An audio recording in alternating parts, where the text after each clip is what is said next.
Hi, Becca C. Smith here, and welcome to another Forgotten Female Fiction. Every writer has a story to tell. But what happens to it years from now when they're gone? History tells us only of the famous, but what about those that have been buried in time? I want their stories to be heard again, and to know that they will always be remembered. Forgotten Female Fiction. Today we are going to focus on Annie Denton Cridge.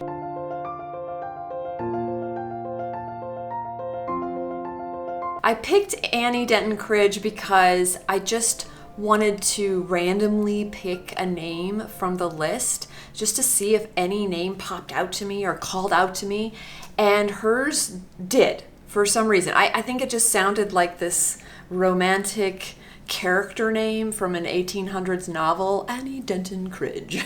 So that's the name I went with. I wanted to make sure, though, that I could actually read something of hers, because if you've watched my earlier episodes of Forgotten Female Fiction, that's actually really hard to find a copy of these women's work, which is so sad. But I was actually very easily able to find her book. It's called A Man's Rights, or How Would You Like It? I already love the attitude. It was available on the UPenn website, but if you Google it, you will actually find there's a ton of sites that have it. So it is actually one, for the first time, very easy to find. And this was the description: a utopia set on Mars, which explores the satirical implications of gender reversal through a series of dreams.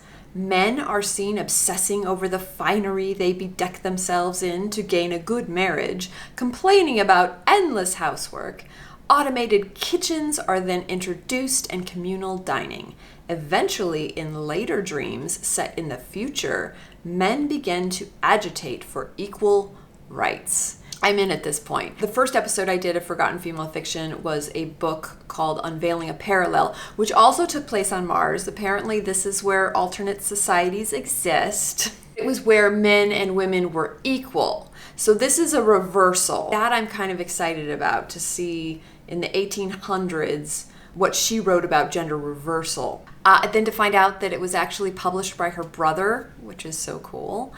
And then the last 4 dreams were published later in a magazine founded by Victoria Woodall. And if you don't know who that is, because I didn't, and I'm kind of embarrassed that I didn't, but she is the first woman to run for president. And this was in 1872. I don't know how I didn't know that, but if you didn't know that, yeah, Victoria Woodall ran for freaking president in 1872. So at this point, my history brain is kind of going haywire. I feel like I made the right choice. I'm very excited, but then it gets even crazier. So I just skimmed through the first few pages of her book, and the way that each chapter starts, it says like dream number 1, dream number 2. And in my book, The Dream Diaries, that's how my chapters start. Except that I do dream entry number 1, dream entry number 2, and so on. But then I find out that she's a medium, which in my book, my character is a medium. She dreams psychic dreams. So this was kind of crazy, like, especially since I had decided to randomly pick her, and then to find out that she was a medium, that she formatted her book the same way to start out with each dream, and I start out with each dream. It was just this crazy, jarring parallel, and I even have goosebumps remembering it. So at this point, I want to know everything I possibly can about Annie Denton Cridge.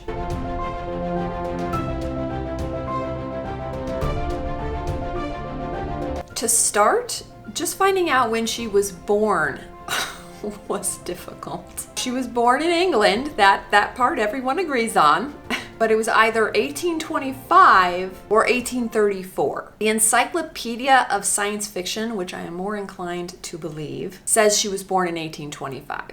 But where the conflicting information comes from is I read a woman's studies book called Radical Spirits, Spiritualism and Women's Rights in the 19th Century America. And it said that she lost her child at 23 in 1857. So 1857 minus 23 is 1834. So the question is, if she was actually born in 1825, which I really think she was, did she actually lose her first child when she was 32? Did they flip it? Which I get, I'm dyslexic. I flip numbers all the time. Because the Encyclopedia of Science Fiction also says she moved to the US with her brother in 1842, but it doesn't specify her age. If it was 1825, which I think it is, she would have been 17. And that makes more sense to me because she quickly gets married right after she gets there. And if she was born in 1834, she would have been like 8. I know women got married earlier in the past, but I don't think she got married at 8. And then the funny thing is the most reliable source on the internet, Wikipedia, they actually doubled down on the bad math completely because they say she was born in 1825, like Encyclopedia of Science Fiction, but then they also say that she lost her child at 23 in 1857, which would mean that she was born in 1834. So you see, okay. I'm just gonna go with she was born in 1825. She moved to America with her brother and married Alfred Cridge. Her and her husband created a magazine called The Vanguard in Dayton, Ohio, and that's where she published a lot of her essays. See, already a woman after my own heart. She couldn't get published, so she started her own newspaper and published it herself. Now here's where her life changed. A year before she got pregnant, she published a serial autobiography called My Soul's Thraldom and Its Deliverance, where she basically condemned the evangelical church. Her and her brother were raised Methodist, and Annie just didn't believe in it. She thought organized religion was destructive to the spirit. In her own words, she said the evangelical church made heaven into hell. And on top of that, she didn't like the leadership of the church. To her, it was like it was always male, it was always making all the rules for their own personal gain, not God's, and not a person's soul, in her opinion.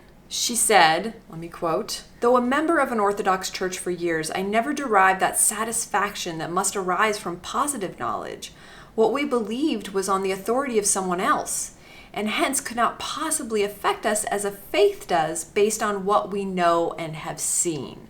So that's actually what turned her to a religion called spiritualism. Spiritualism at that time was a new religion, and their purpose was to scientifically prove that a spirit or soul was actually immortal by either seeing it with their own eyes or communicating with it or them through a seance or through a medium. This was a legit religion back then, which kind of blows my mind because my apparently historically ignorant self thought that anyone being a medium or performing a seance in the mid-1800s would have been persecuted or like accused of being a witch or something. I never realized that it was something that was actually socially acceptable back then. I highly recommend some light research on spiritualism, only because if I get into it in this episode, this'll be like 3 hours long.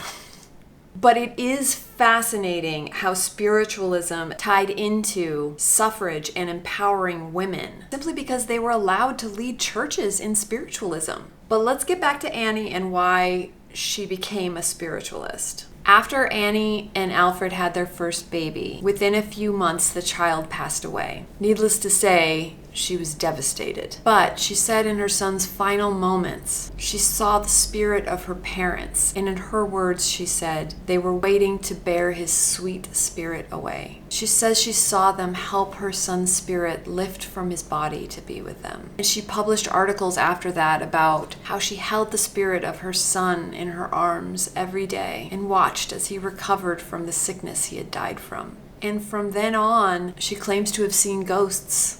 Like that it just flipped that switch in her brain and she was able to talk to ghosts and communicate with them. And it changed her life forever. So now that I feel like we know Annie a little bit more, let's get into the review of the book.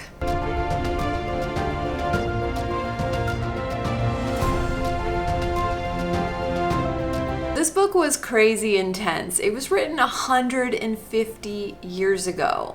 150.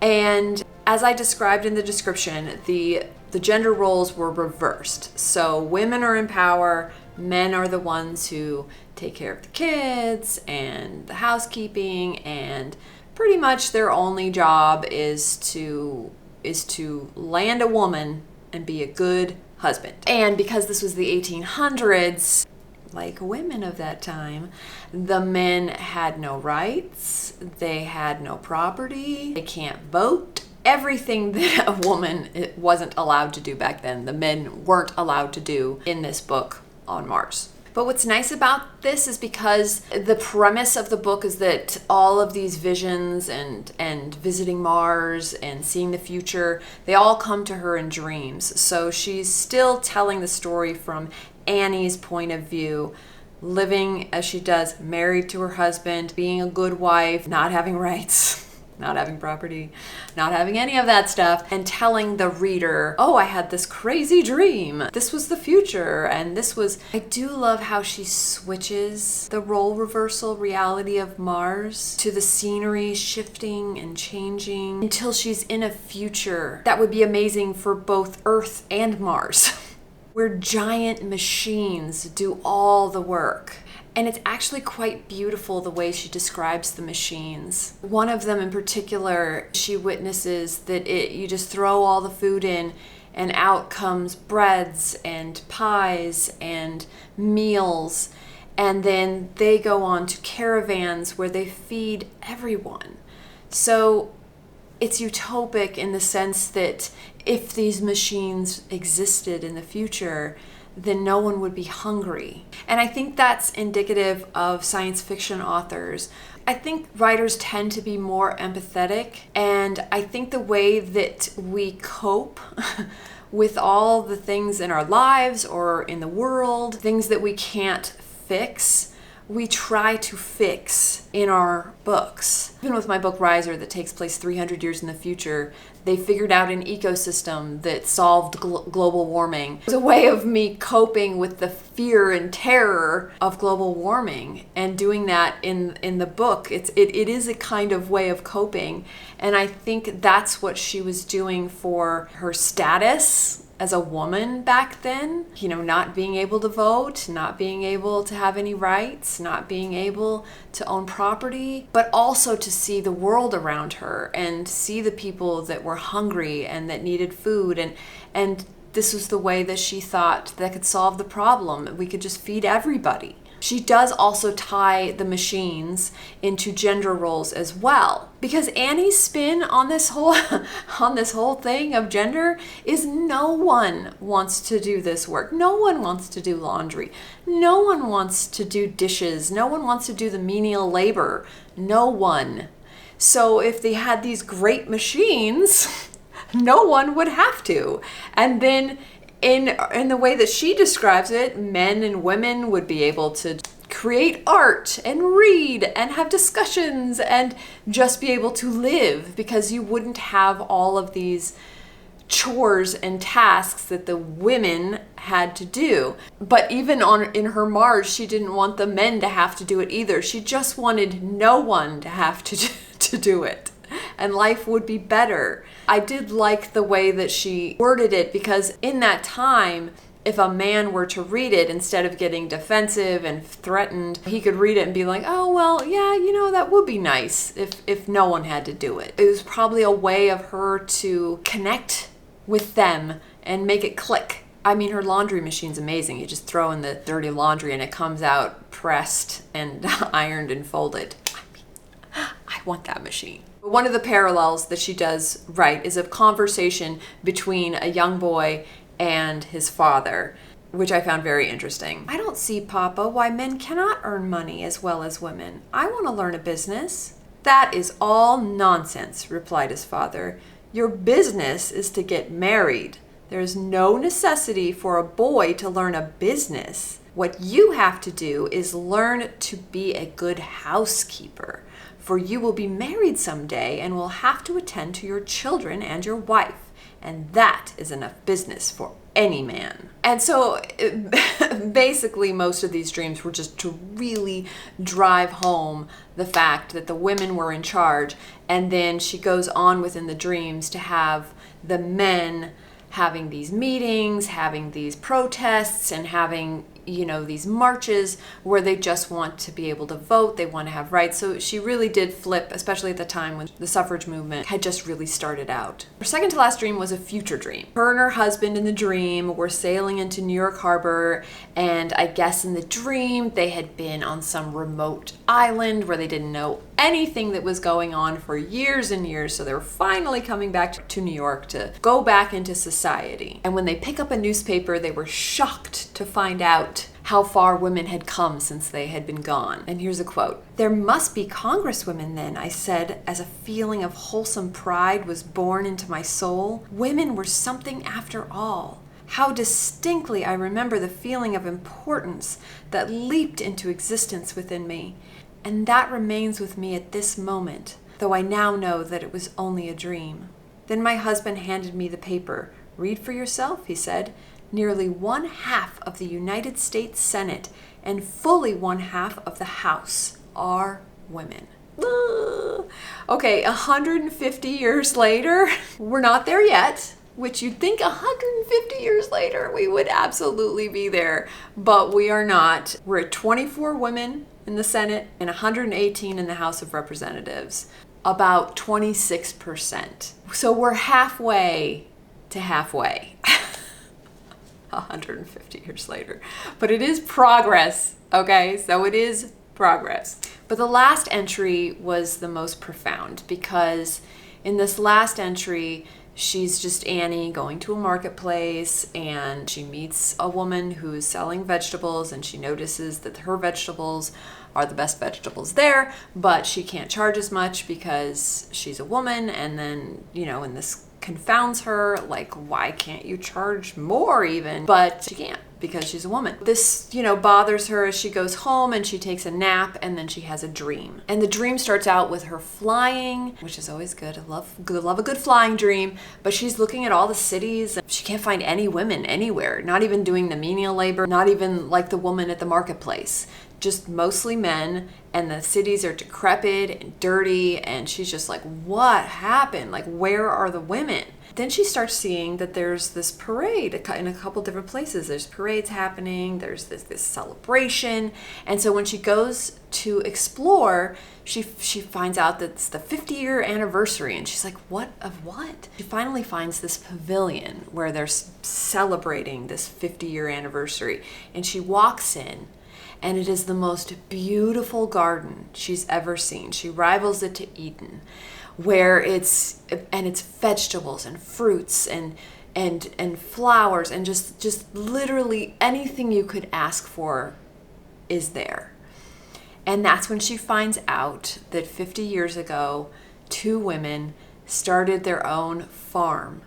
Basically all the women, like that woman in the marketplace that she had seen, had formed a movement where they farmed their own land, and then brought more and more and more women in, until they had created a utopic life outside of the cities. So much so that they actually allowed the men to come too, and their families. That it became more enticing to live in these farms built by women than it did of the cities that were built by men. And finally, at the end, she actually got to meet one of the women who founded this movement. He came and introduced me to the surviving original, a dear old lady whose hand I grasped with feelings akin to devotion. With her hand yet grasped in mine, I awoke. A dream, I said in astonishment.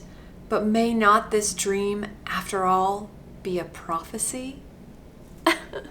Again, Annie's empathy for what she saw in her day-to-day life, for women living in poverty, simply because they weren't paid anywhere near what men would get paid. And these dreams and her writing was her way of wishing it was different, and showing how different it could be if women were allowed to prosper. It is both sad and beautifully inspiring. And I am positive that Annie would be amazed at how far we've come. We obviously still have a long way to go, but we are getting there. Hopefully in my time, I will be able to witness the 50-50 balance of power that Annie only dreamt about. So thank you, Annie Denton Cridge, for finding me so that I can share your story and your book with all of you guys. If you would like to check out more Forgotten Female Fictions, if you haven't watched the first 3 episodes, I do have a playlist on my channel, so you can check it out there. But thank you guys so much for watching, and I will see you in the next one. Bye!